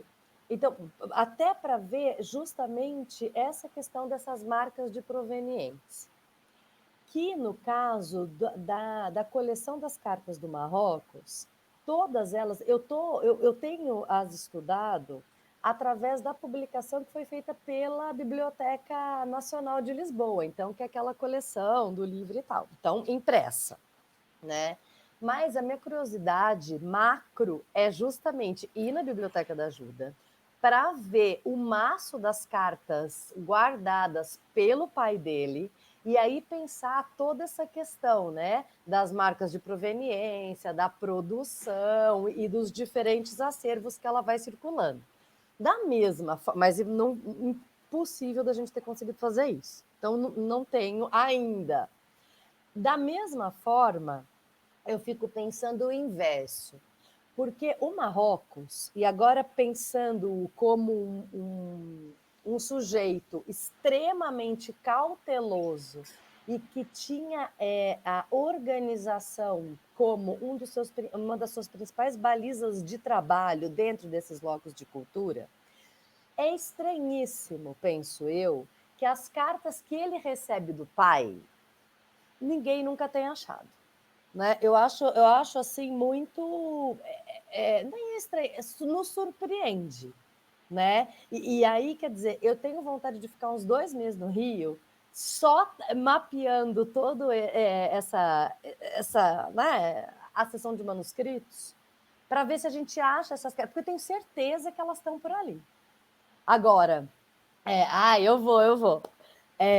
Agora, a questão é como é que a gente vai achar toda essa... Da mesma maneira que o pai guardou todas essas cartas, é muito provável que o Marrocos também as tenha guardado. E aí também dá para a gente fazer essa comparação dessas marcas de proveniência, do papel, da circulação e de como é que ele guardou. Mas, assim, isso também é uma outra pesquisa, né? E que eu acho que assim, Adriana Angelita Conceição e eu, nosso sonho, e nós já estamos nesse projeto, que a gente fala que o Marrocos é o projeto de uma vida, já temos 10 anos com ele, vai ser aí por muito tempo, que é justamente pensar uma biografia dele a longo prazo, que a gente quer muito fazer, e pensando esses diferentes, essas suas diferentes propostas de conservação documental, seja do seu próprio acervo particular, que é o que está começando a me interessar agora, seja do acervo da própria coroa. Porque, com certeza, ele tinha práticas distintas e semelhantes ao mesmo tempo, mas que isso ainda não começamos a entrar. E agora a resposta do Bouza, que eu acho que é fundamental. No meu doutorado, agora saindo um pouquinho do pós-doc, voltando para o doutorado, e ainda pensando não só o Marrocos em si, mas o Marrocos em diálogo com o padre Damaso, o Marrocos em diálogo com o Manuel Ferreira de Araújo Guimarães, que era o redator da Gazeta do Rio de Janeiro, ele em diálogo com o Conde da Barca ou o Souza Coutinho, ou seja, com esses diferentes sujeitos, e as cartas dele vão dando balizas para nós, o que ele mostra? Essa não é essa interconexão, vamos dizer assim, desses espaços, que vai mostrando o primeiro ponto, que o trabalho dos prefeitos e ajudantes de bibliotecário da Real Biblioteca está em constante ação, né, em constante diálogo com os editores da Gazeta do Rio de Janeiro e com os censores da Impressão Régia, que não à toa também está desvinculada dos professores, né, desses sujeitos que estão dentro da Real Academia Militar, e, de alguma forma, como é que isso vai sendo mapeado para escolher, e aí que eu acho que é a grande sacada, quem serão, quais trabalhos, quem serão os autores, serão produzidos pela Impressão Régia, com ou não o apoio da Biblioteca Real. Então, isso é um ponto. Porque daí tem aqueles autores, como, por exemplo, agora me fugiu o nome dele, da coreografia brasílica. Como é que ele chama, Nívia? A Aires de Casal, né? Que vai produzir esse livro, que é extremamente importante para o período, mas ele demora uma vida para ele produzir, mas ele é escolhido. E aí ele não tem que pagar o trabalho dele, porque a coroa vai ter esse investimento. Isso acontece, é completamente diferente. Então, assim, né, a coroa joanina destina uma parte do seu fundo para determinados autores.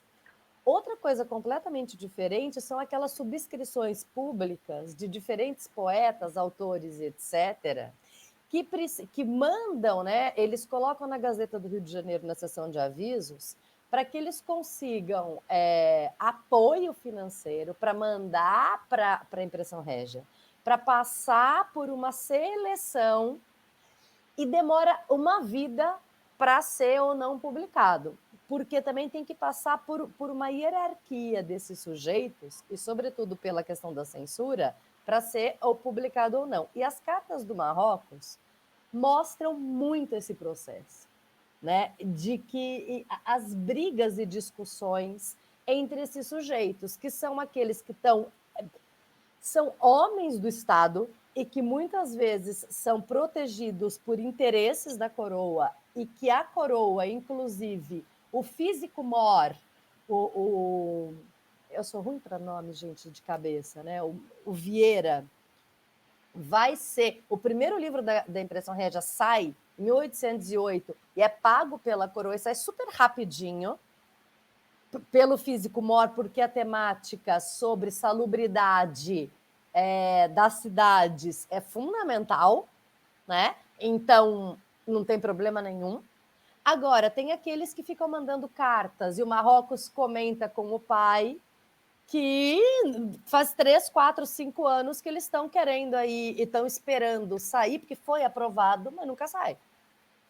Agora, uma coisa, e só para finalizar a minha fala, são aqueles sujeitos, como o próprio Marrocos, e, né, esses homens de dentro do mundo das letras, como a Ana Cristina Araújo coloca, com gradações diferentes, que são pagos pela coroa para trabalhar na organização do espólio, do acervo todo da coroa, e que, obviamente, eles têm uma primazia tanto na escolha do que vai ser produzido, quanto na publicação dos seus próprios trabalhos, como é o caso do Silvestre Pinheiro Ferreira.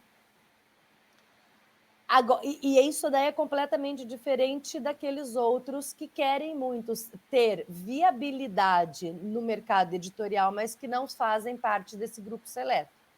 E o último detalhe, que eu acho que é bem importante, e que algumas cartas do Marrocos indicam, tá? Mas eu ainda não me aprofundei tanto, que os impressores do Rio de Janeiro eles também, esses homens que estão pedindo as subscrições, eles também já estão começando a fazer uma outra circularidade de relações com os impressores franceses que estão no Rio de Janeiro, para ter garantias de que esse livro também vai circular na cidade, vai ser vendido. Agora, também não adianta ele fazer esses contatos se não tem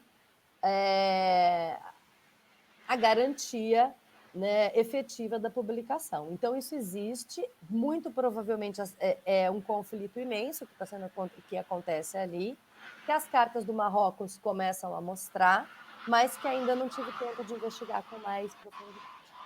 É isso. Muito bom, muito interessante, que bacana. E isso me fez até pensar em algumas coisas da minha própria pesquisa que eu vou ter que digerir. Fiquei pensando aqui, agora estou fazendo a digestão para repensar o meu objeto também, essa coisa do tempo aí de impressão é algo que eu vou ter que parar e pensar também, porque é algo que eu não tinha pensado e que é muito interessante. Tem ali uma peculiaridade na minha pesquisa que eu acho que vai valer a pena, assim, né? Nívia, quero te ouvir. Foi ótimo ouvir a Juliana, também aprendi muito. Gratidão, querida. Foi maravilhoso. Então, eu vou começar pela primeira mesmo, né? A Juliana começou pela segunda, eu vou pela primeira. A questão da autoria está mais voltada ao projeto que eu propus, né?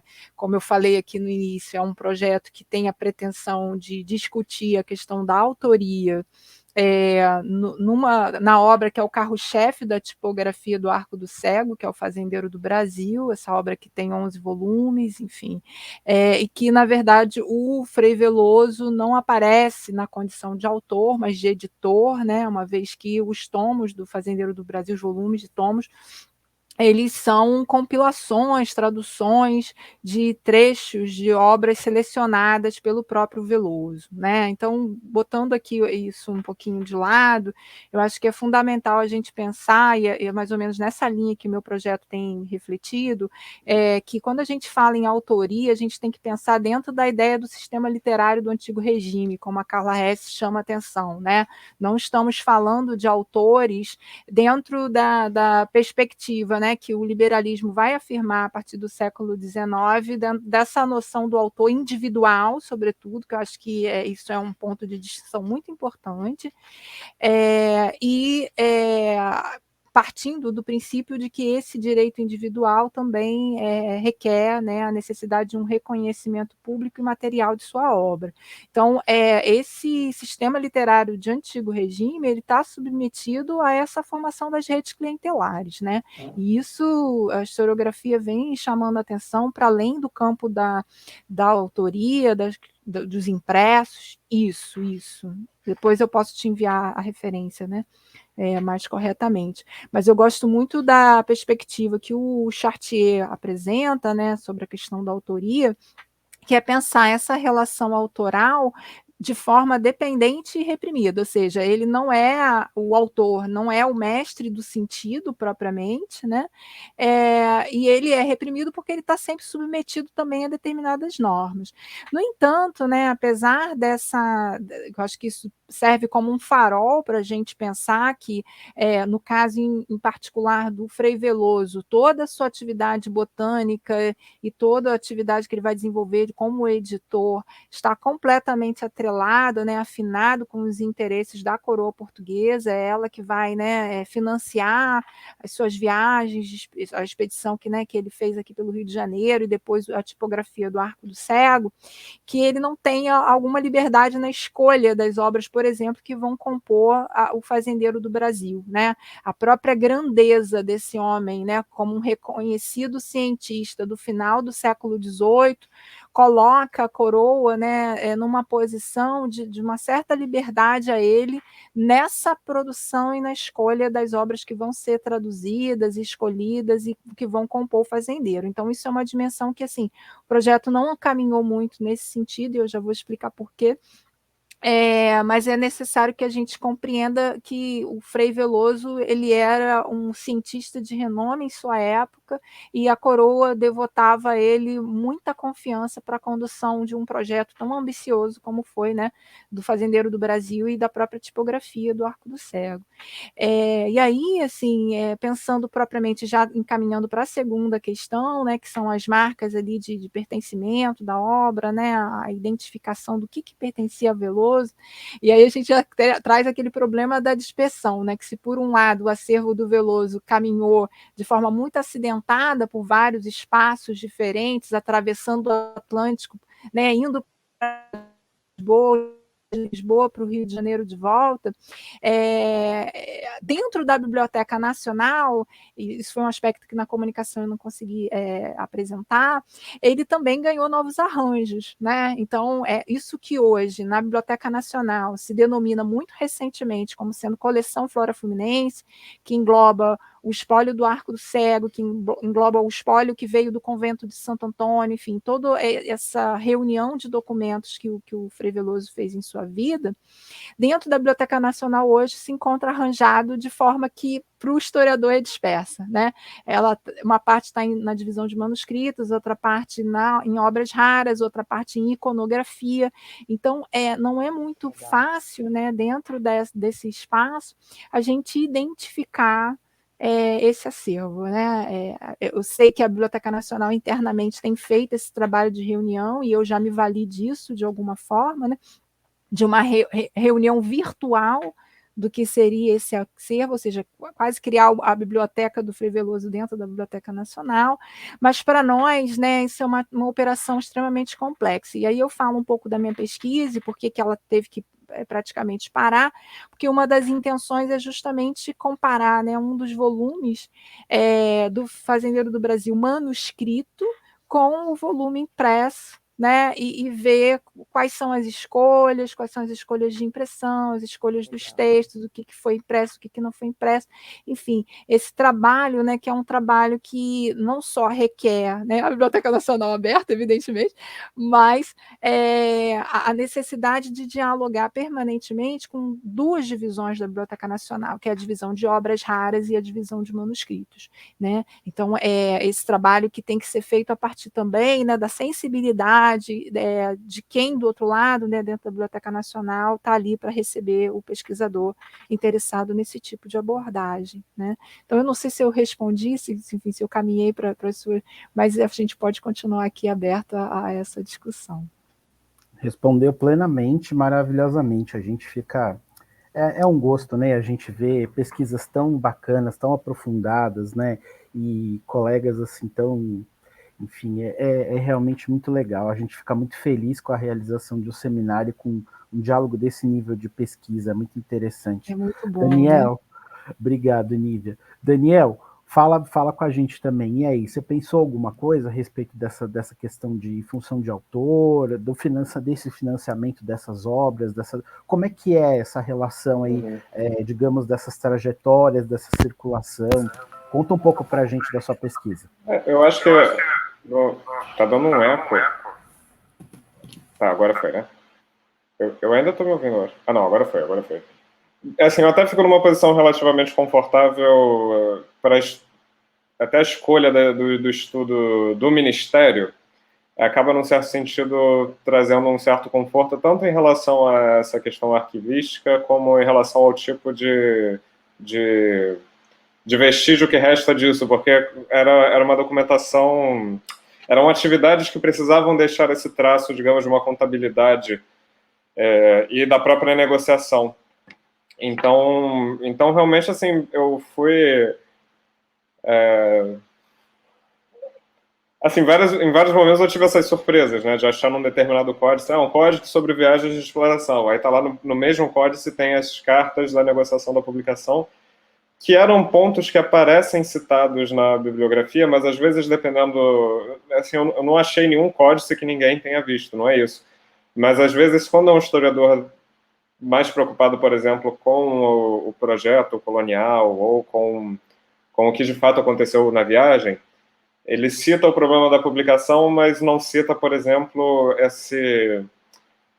esse mal-estar da negociação mesmo, né, para que o suporte viesse à tona, que às vezes é um objeto já bem consolidado em história cultural de um modo geral. Então eu já sei, assim, achei coisas curiosíssimas, né, nessa geração do... O que eu posso... Eu acho que um ponto interessante, essa marinha francesa e esse Estado francês não era autossuficiente nesse sentido. Então, por mais que haja um pouco essa caricatura anglófona desse Estado todo-poderoso francês fazendo ciência, às vezes, vou fazer uma provocação, mas parece que tem é quase como se fosse um Estado francês stalinista na produção do seu iluminismo, né? Assim, é tudo planejado, é um Estado fazendo tudo sozinho. Não era. Havia uma dependência de comerciantes, né? Desse setor privado de comerciantes, que eram os editores, os impressores, para que uma obra... E aí, pensando na questão da autoria, para que a obra de um viajante, mais como autor, nesse símbolo, do que como, de fato, criador das ideias, porque o nome do viajante enquanto autor de uma série de relatos de viagens era, na verdade, uma coleção de citações de toda a tripulação. Então, você fazer parte daquela tripulação da viagem... Uma vez eu até comentei isso com o professor, ele achou engraçado, né? Que era quase assim, era o diretor de pesquisa que fagocita a produção da tripulação. Era isso, assim, era realmente isso deliberadamente. Quando você compara, por exemplo, um diário de bordo com a versão publicada, às vezes você vê no cirurgião que acompanhou o comandante o mesmo trecho que no final do relato de viagem apareceu, às vezes com aspas, mas sem aquele critério da nota de rodapé que induz, né, a intertextualidade. Então, é uma autoria complicada. Você vê que tem uma preocupação em mapear os vestígios, mas não por respeito ao que seria a autoria dos outros tripulantes. E aí, eu deixo aqui um registro assim, do que seria um tema de pesquisa possível. Existem esses, até oficiais da Marinha, que eles entram nesse ministério, eles fazem, né, viajam, têm uma carreira, mas depois eles saem. E eles têm as suas próprias trajetórias de publicação mais tarde. Né, um farmacêutico da Marinha que depois publica um determinado volume de zoologia, de história natural, por exemplo, às vezes em Paris, às vezes não em Paris. Isso seria um outro projeto de pesquisa, ver como esse tipo de ator, numa posição mais inferior no próprio Ministério, não apenas nas Forças Armadas, mas no Ministério, que tipo de condições ele tem para articular uma autoria científica fora desse circuito. E no outro ponto, né, por exemplo, o Arthus Bertrand, é até um sobrenome que até hoje na França ele tem muito destaque em alguns setores comerciais. Eu ia te perguntar dos nomes que me chamaram muito a atenção, do Montravel, não é? Montravel que você falou? Sim. Eu ia te perguntar se são os nomes, se você pensou sobre os nomes, se são os nomes deles mesmos, se eles podiam, como que era isso, assim, porque Montravel é muito interessante esse sobrenome. Né? Sim, eram os nomes, assim, o viajante acabava... tinha uma certa... existe uma discussão na historiografia sobre Marinha Francesa e expedições sobre os tipos, digamos, de... Eles não utilizam o termo mobilidade social, mas em que medida você tem, assim, esses canais, pelo menos de reposicionamento social, né? Então você poderia ter, por exemplo, uma pessoa que não necessariamente era de uma família aristocrática virar um nome de publicação. Por outro lado, a Marinha, ela era um canal muito aristocrático. A Marinha era, por definição, o lugar mais aristocrático dessas forças armadas francesas. Tanto que o lugar, assim, dessa reação ao Napoleão e a esse imaginário da Revolução Francesa, acho que, por definição, foi a Marinha Francesa. Né? Os mitos, digamos, meritocráticos do Napoleão são mitos que mobilizaram... Até a memória que se tem disso é mais uma memória do exército de terra do que da Marinha. Agora, o que não significa que não tenha havido, né, digamos, principalmente na França, era muito forte esse movimento de você não estar em Paris, mas ir para Paris e permanecer em Paris. Isso era muito característico dessa geração de viajantes. Assim. Então, se você tivesse sido formado numa academia naval de uma região portuária e fosse para Paris, isso teria um impacto, né? E se você entrasse nesse círculo, por exemplo, aquele viajante Roussan, que esteve no litoral brasileiro, nos anos 40 ele foi ministro da Marinha. Então, percebam, aí uma trajetória, em termos de capital político mesmo, assim, ascendente. Enfim, e essas coisas são muito mapeáveis porque o tipo... Aí eu vou tentar responder o problema dos impressores e o problema da marca de proveniência ao mesmo tempo, para já concluir, né? Mas, como é a Marinha, os traços são muito evidentes, né? A coleta, a produção de material burocrático era muito forte. Então, eu nunca vi, por exemplo, um códice ou uma coleção privada do impressor Arthus Bertrand. Mas esse impressor houve muitas cartas. Até ele morreu ao longo do processo de publicação de um relato de viagem. As cartas da viúva, que deu continuidade ao processo, ficaram registradas na Marinha, por exemplo. Então, você tem esses atores privados cuja arquivística foi feita pela Marinha. O que, evidentemente, aí é o problema, né, dessa dispersão ou ressignificação nos arquivos do privado por meio do Estado. Acho que é correlato ao problema do Veloso que a gente viu, né? Então tem esses problemas. Eu não tenho assim todo o quadro geral desses livreiros, impressores, mas o que eles fizeram para a Marinha, você consegue identificar muitas coisas. E o Arthus Bertrand, ele fez tanta coisa para a Marinha que depois ele se tornou o impressor oficial da Sociedade de Geografia, que era uma associação, digamos, seria uma associação civil, mas na qual houve muitos militares, ministros, né, oficiais da Marinha. Houve o Júlio Verne, houve essas figuras civis, mas também houve... A Sociedade de Geografia de Paris, ela foi muito emblemática, e o fato de que esse... Certamente o capital simbólico adquirido com essas viagens da Marinha Francesa ajudou a que ele já tivesse um mercado, uma reserva de mercado para ele na Sociedade de Geografia. Esse é um ponto. Em relação a marcas de proveniência, alguns documentos com os quais eu interagi, eles foram assim, cópias conformes, que é como se fosse a cópia autenticada produzida por um copista do próprio Ministério. Outras não. Então, é curioso que, às vezes, até assim, você tem o documento do próprio viajante, depois a cópia conforme com uma letra manuscrita muito mais palatável. Não, você acha que existiu algum tipo de censura nesse processo ou de alteração? Sim. O que é curioso, assim, quando você, por exemplo, isso eu publiquei já no artigo, tem um artigo no Prelo também. Isso é curiosíssimo. Por exemplo, vou dar um exemplo claro, não em relação à cartografia, mas em relação à medicina naval. Uma carta de um relatório tinha um médico na Martinica, e outro também em Guadalupe, assim, esses médicos coloniais, né, médicos do rei, que eram médicos coloniais, averiguando a possibilidade de você dar continuidade à colonização, até trazer um novo contingente de pessoas da metrópole, perante o problema da febre amarela. Eles escreveram relatos manuscritos. Nesses relatos manuscritos, nos arquivos, há alguns parágrafos cortados a lápis. Então você consegue ler, mas tem essas marcas a lápis. Porque isso foi para o Códice do Serviço de Saúde. Então isso eu consegui mapear. Foi o inspetor-geral de saúde em Paris que ele estava escrevendo, vendo o que seria publicado ou não nos Annales Maritimes et Coloniales. Então esse tipo de marca lápis, ou esse tipo de... Às vezes uma coisa começou a ser escrita, depois rasurada e depois reformulada, isso aparece nesse tipo de documentação, e é muito curioso, mas às vezes é difícil de retraçar o que de fato isso significa. Se é uma censura, se é só uma adequação ao interlocutor, uma adequação um pouco burocrática, assim, o diretor de colônias não precisa saber desse detalhe, então corta isso e manda só aquilo. Porque nem tudo era publicizado, havia muito essa comunicação interna. Então eu não diria que era censura, mas mais uma economia de comunicação interna. E além desse problema da proveniência, de todo jeito tem essas marcas, né? O carimbo do Ministério, as rubricas, né, das instâncias do Ministério que produziu.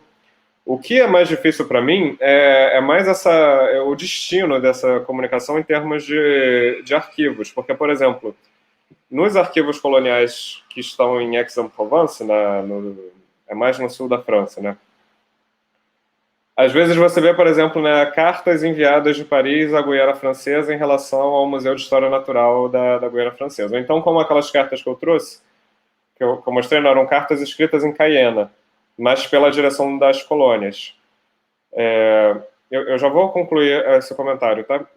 Então, isso tudo foi arquivado pela direção das colônias. Agora, eu não vi nada nesses arquivos coloniais, nem da Marinha, por exemplo, de oficiais da Marinha no museu, no que seria, né, os Jardins Botânicos de Cayena. Era óbvio que a Marinha interagia com aquilo, porque a Marinha... Eram oficiais da Marinha, às vezes, que faziam coleta de plantas e transferências de plantas, mas não tem uma documentação sobre esses espaços coloniais não...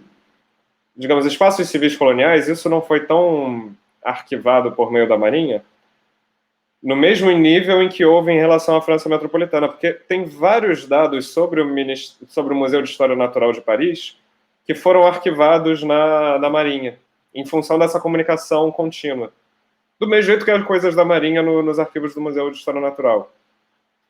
Mas perceberam esse descompasso entre alguns materiais produzidos na colônia, não necessariamente eles foram arquivados enquanto, né, manuscritos coloniais e depois levados para a França. Então, o ideal seria passar um tempo, né, em Cayena para ver o que está arquivado em Cayena.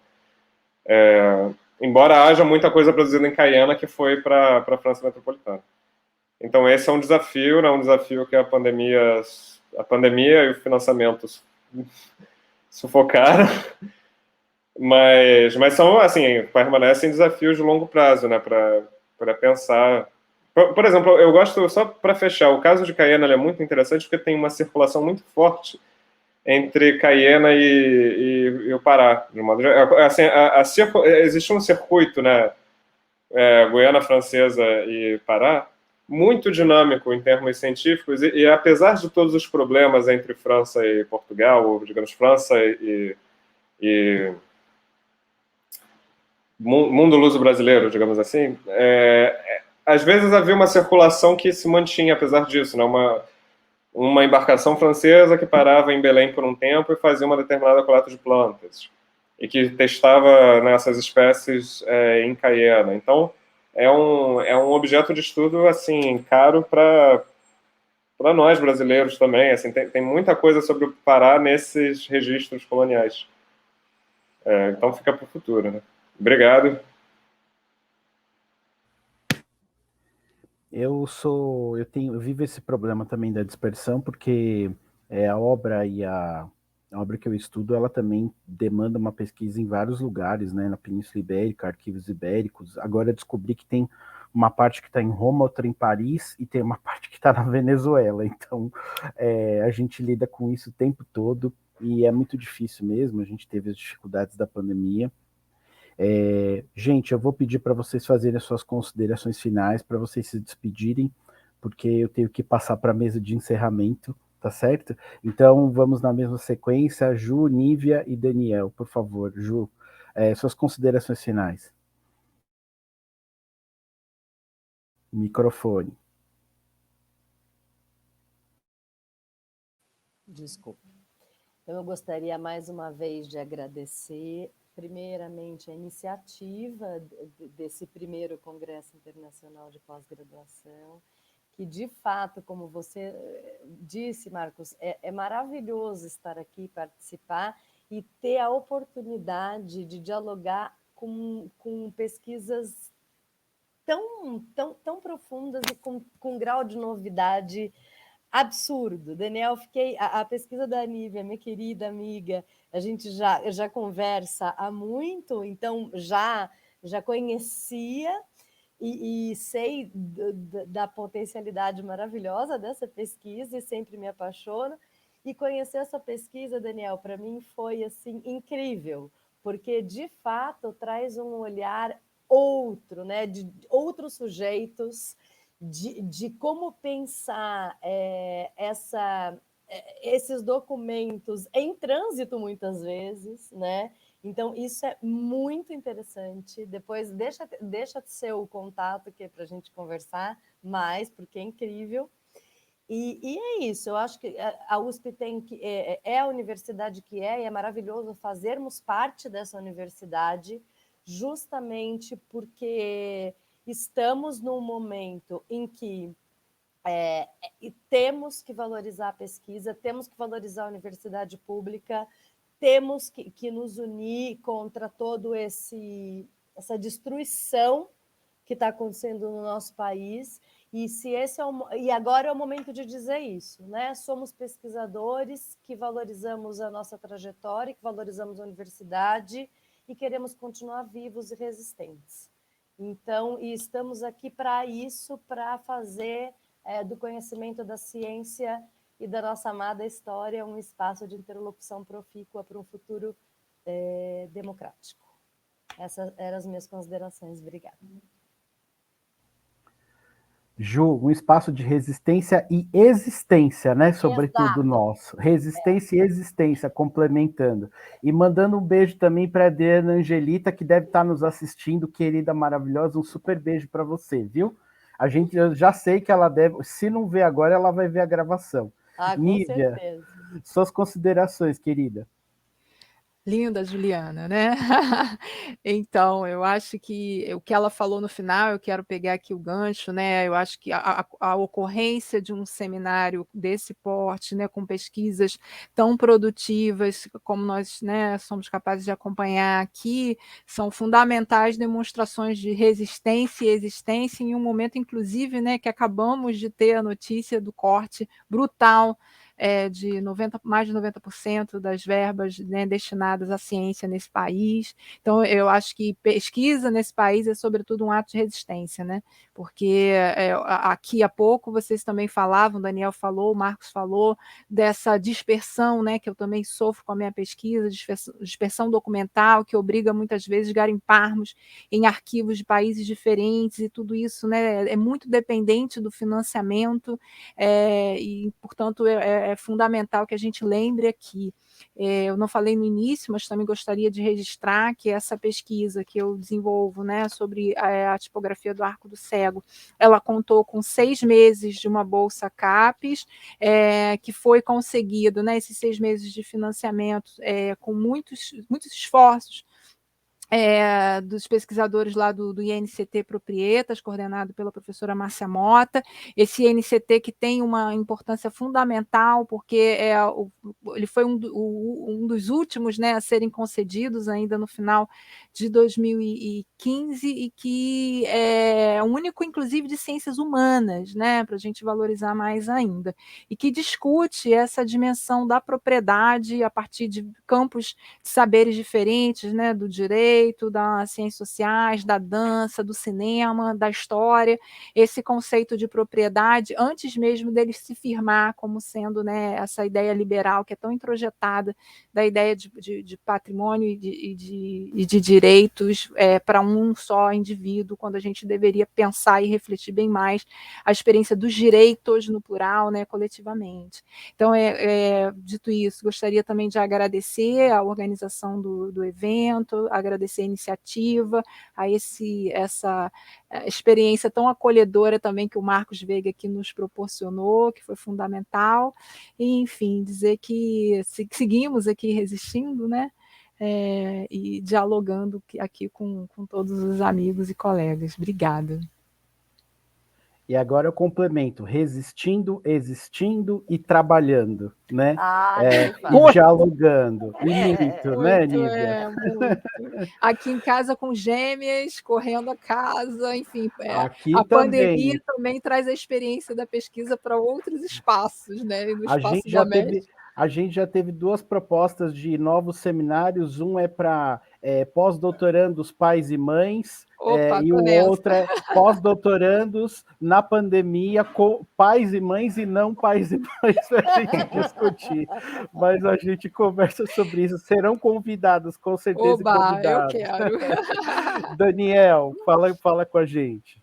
Eu só gostaria de agradecer, assim, para mim é muito importante ter essa interlocução comparativa mesmo, porque esses temas franceses, na verdade, o meu grande interesse é justamente fazer essa comparação contínua com os circuitos e dinâmicas luso-brasileiras, mas demora até articular essa comparação, né? Realmente então, assim, foi ótimo, né? Obrigado pela oportunidade. Então, né, oferecida pelos esforços da comissão organizadora.